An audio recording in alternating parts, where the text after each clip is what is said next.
He has not lost yet here in the LPL on, and that is something that gives them this hard engage that they can try to catch out of position. Even if LWX take that objective first, might be spotted out by Base 1. It could be a smite fight.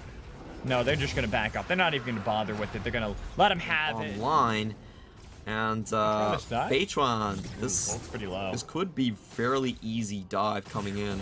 Yeah, look at that. He tried to pop the World Ender, trying to be able to escape from this battle, but the Shock Blast flashed away by Colt to be able to survive. But you know, runs done, job done. First blood for Beishwan. An even deeper hole. And that's the thing that's wild with that play, is the fact that look at how much gold they were able to get for Donby. Look at how much gold they're able to get for Nuguri without even having to pop the Rift Herald top lane, because they have such a priority. Now this Drake is a good idea, but they have to get some kills.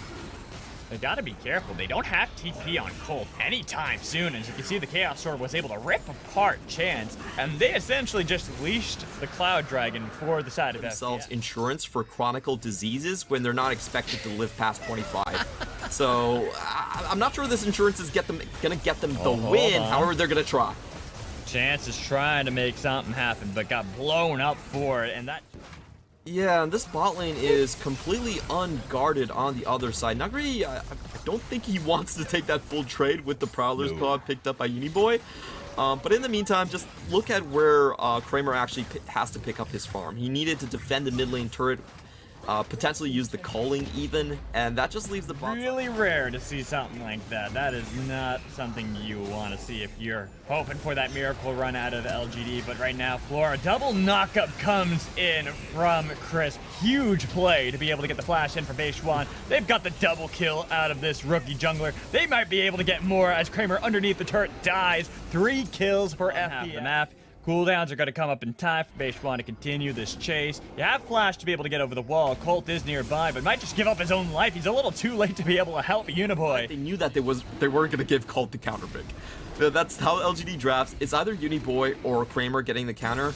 So they were very willing to just ban things out, ban safe top laners out, and let Nuguri just pick the Jace into the Aatrox. Great matchup from him. Just putting the finishing touches here, and Kramer just wants to play for his own goal. Flash away, but they're trying to see if they can follow up Uniboy, who has to be able to get back to his own base. As you can see, Rift Herald popped mid lane. Here comes the second one, going to be able to get a charge onto the inhibitor turret here. 17.5 minutes, Clement. We are that early into this game, and it is 6-0, a massive lead. What is that, 9,000 gold for FPX already? Yeah, it is. It's definitely the way they played with that outer turret and just keeping the all you really want are those dark harvest stacks, those juicy stacks, so you can have these Requiems that do a lot of damage. Right now, Colt fighting with Nuguri, though. Look at that health coming back. Requiem gonna be able to... Oh, Colt, you gotta give over the Requiem kill over to Flora so you can be able to get another stack, but now Colt in a bad spot. Didn't see the damage coming in from Doan B. They're going to be able to get the trade of the top laner. So sure, losing a tier 2 turret in the bot lane.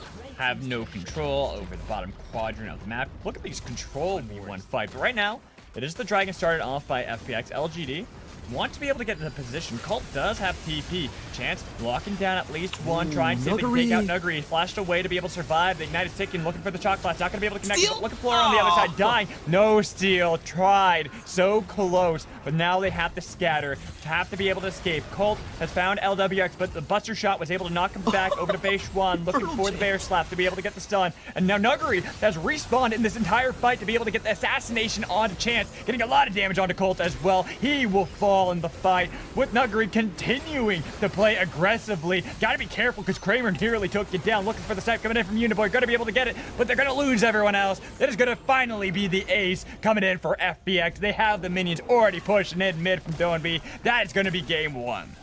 1 for 5 trade in the very end, and this might be the fastest game so far in the LPL. We're not even at the 22-minute mark. This is amazing. I didn't expect this out of LGD, but a very, very clean and textbook win for FPX. They did this game very well done indeed. Able to get a very quick down on to what I was asking. Having a topside that is trying, and they are built to win. They are built to succeed. Having Seraphine to buff up Quay should have been taken away. Exactly what LGD drafted for, and now they might have caught out Crisp. Look for the first engagement. Oh, They're going to be able to get a three-man. double knock-up. Look at the damage. It's going to be first blood for Beishwan, but everyone's still in the thick of it. Chance going to be the next to fall. Double kill for Beishwan. Uniboy the next to fall, and they gift the kill over to LWX as Nuguri is looking for the chase on Kramer. Still underneath the turret, doesn't want to go for the full commit. Crisp here to look for a dive on Colt like they did in game 1 to try to see if they can punish this. They're going to be able to get the knock-up they need to with a lot of damage in. And man, Beishwan rips apart Colt. They can even give the kill over to Nuguri if they really want to, but it's going to be Doan being... And that's why it's always nice to draft this Tristana. You can always leave Tristana alone on an island in a 2v1 scenario and say, clear out the minion waves. You're Directly underneath the enemy tower, have the takiness to survive and just take the shots, and if any lane is even pushed up remotely, you just get a kill. Ooh. Oh. Flash. Oh no, Cole. You flashed already trying to get that solo kill on Nuguri, and now you're into the alcove. Beishwan, I'm surprised he didn't actually want to commit for it. Maybe it's because they noticed on the other side the Quade's going to be here soon. Is he going to be able to go mega? Not going to be able to in time. Instead, there's going to be Beishwan stuck underneath the turret. While bot lane, a 2v2 dive attempted, giving a kill over to LWX. Chance now fighting against this Tristana who's just taking plates, getting more gold into their pockets to be able to beat out Chance, and might even look for yet another dive. This time, it's Solo flashed over the wall to survive. Full of revenge. He's trying to avenge his dead AD carry. Everyone goes down. 2 for 7 now on the kills. Herald to succeed. You not only have to take the tower, you also have to get the kill. Because you are losing out on experience as well, while the enemy team is taking guaranteed turret plates. So whenever you see this play happening, the team that invests 5-man is already putting themselves behind. FPX go for 2 plays on the map. Familiar onto Uniboy, who gets dove easily. Another kill over to Doinby. Third one of the game. Shelly will be popped in the top lane to get a little bit of gold back for LGD. Like I said, they have to have something. They have to get any kind of gold influx because they are falling so far behind to FPX that, look at this.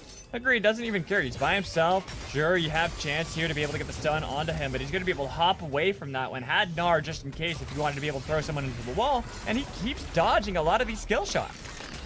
Yeah, he's keeping himself very much alive here, and I think the problem with this play... behind. Unfortunately, after one botched fight, everything went awry. So now they're trying to see if they can reset the play, get more gold over to Kramer so that they can fall back onto their normal, typical style. Not gonna lie, that was kind of troll from Chance as he takes away the kill with the spear right there. Would have been better on his carries, but definitely not what you want to do as a support in a 100% certified kill. We are going to see LGD take away everything from the bot side, but again, it's going to be at the cost for a 2-for-1. It looks like FPX can actually just take away the mid lane tower. Seraphine's getting completely zoned away. 0-3-1 now with no Moonstaff build against the Finnish Loon's Tempest. And this is LGD trying to make the proactive play to get back tempo, but I also feel like FPX are the ones that are still dictating what happens on the map. They're basically dangling Nuguri around on the weak side and saying, hey, come for this trade, you want the trade, you want to do something, and then FPX get the bigger. You talked about hanging Nuguri on his trade and being like, all right, that's this one, but it's really LWX who's trying to do that. Look at the damage! What the hell happened to Quade there? That was a 1v2, and he's going to be able to take down Chance. Sure, Chris will get a little bit of credit, but they've got the reset. Colt, you're 2 levels down to the ADC of LWX. There's no way in hell he can fight back. Chris actually didn't do anything in that fight. That was basically a 3v1 for the AD carry. The burst damage on the Quay was so damn disgusting.